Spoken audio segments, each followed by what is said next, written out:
Welcome to the Real News Network. I'm Mark Steiner. Good to have you all with us. The latest revelations from Pennsylvania, the grand jury report that we talked about the other week on the horrible sexual abuse of children by some Roman Catholic priests, and more recent revelations about nuns allegedly killing and torturing children in Vermont have shaken the church, Catholic laity, and the wider world that's been watching.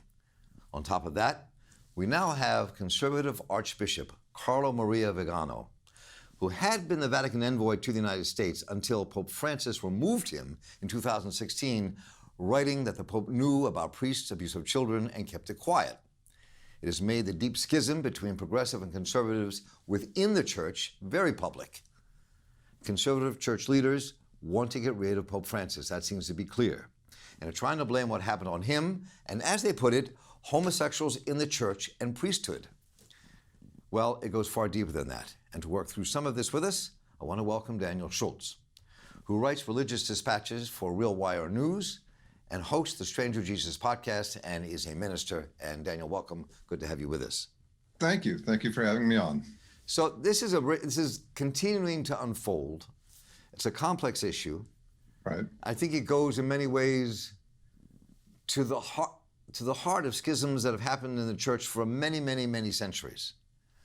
And is playing itself out now. But it seems to me that what we've just seen in the news about Archbishop Vigano and his attack against Pope Francis is almost, given that he was removed by Pope Francis and the Pope had been removing people who were more conservative in the church to start with, has more to do with a political battle within the church that also has to do with religious interpretation than anything we're seeing about the revelations about abuse. Right. How do you see that? Well, we should be clear that Archbishop Vigano hit the maximum age of 75 at which he was expected to retire. So it's not entirely fair to say that Francis fired him. He could have let him stay on for another year or two, but he could have. Generally, at that age, they're expected to move on. What's has been more of a problem is that Vigano's primary sponsor within the Vatican hierarchy was Benedict XVI. And Vigano has been allied with church conservatives. Of course, Pope Francis has not. And so there's a lot of bureaucratic infighting going on here, a lot of petty resentment. So you're absolutely correct. This is like a lot of church schisms. So, I mean, but look at this. I mean, when you mentioned Pope Benedict, I mean, he was conservative. John Paul was much more conservative, I think, than many people would want to remember him as, because he was such a dynamic figure as well. But then you have the present Pope Francis, who, when he was installed as Pope, most people within the church, even the hierarchy, did not expect him to be this almost progressive incarnation of John the 23rd. And I think that and that's part of the problem here. That Francis has taken a very independent view and a different view around gays and lesbians, around the question of women in the church and many other things, that he's kind of pushed the envelope more than other popes have in the past. And I think that is kind of what's underneath of this, and these reports coming out, like the Pennsylvania grand jury, are just kind of fueling the intensity of what is a very different battle. Well, you have a lot of different threads coming together here.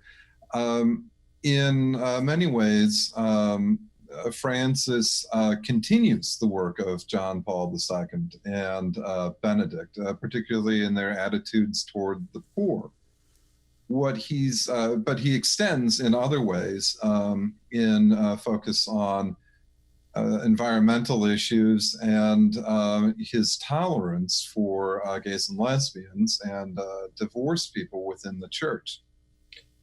Where he's really different is that he's unwilling to be sidetracked by those social issues that we know and love so well in American politics.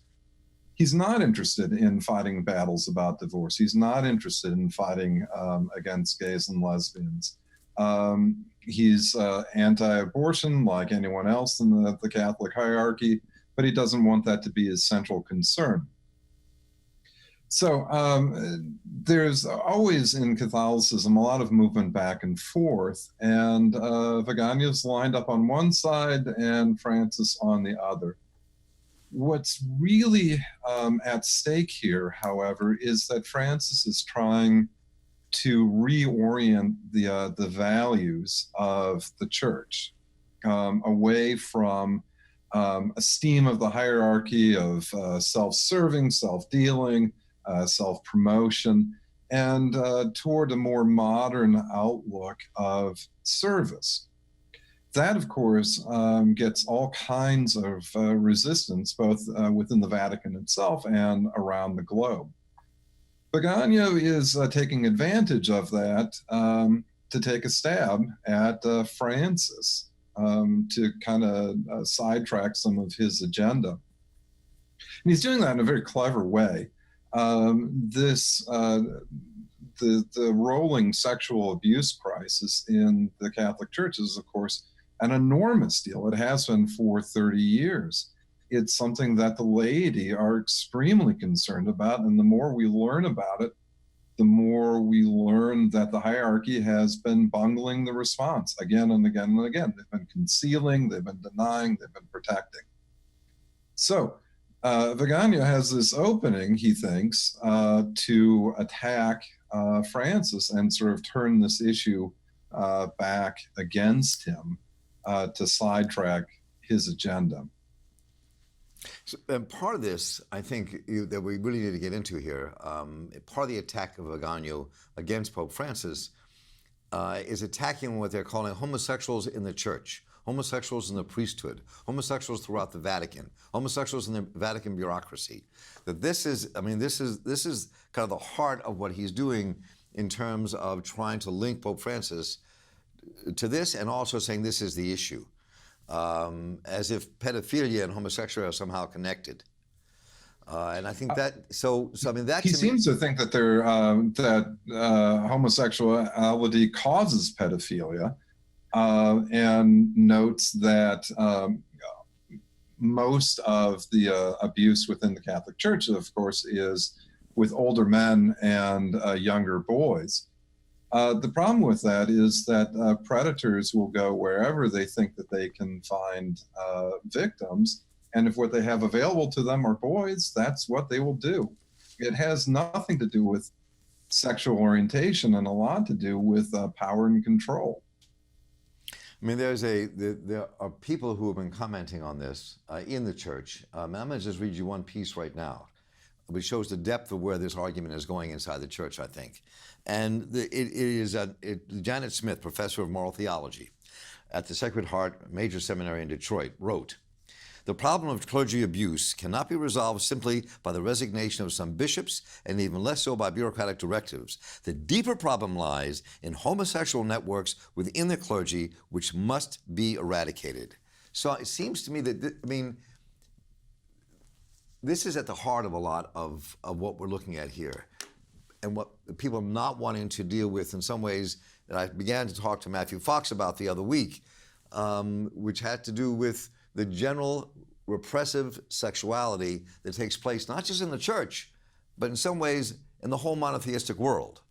That is part of the problem here. And there are some other deeper issues in terms of how the church runs, but let's just tackle that one for a moment, which is not an easy one to attack, or tackle, I should say. Where do I begin? Where do you begin? Where do you begin?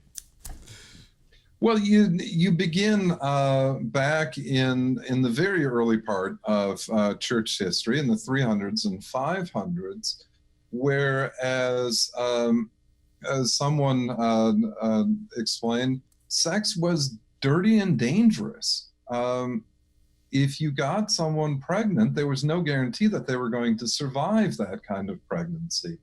There was no treatment for venereal disease. So it became a kind of freedom for people not to be defined by sex, by expectations of becoming a father or a mother. and to have some kind of freedom to choose a different kind of life, to dedicate themselves to God. Somewhere along the line, we have lost that sensibility, and to restrict one's sexuality becomes an imposition. It's something that you have to do.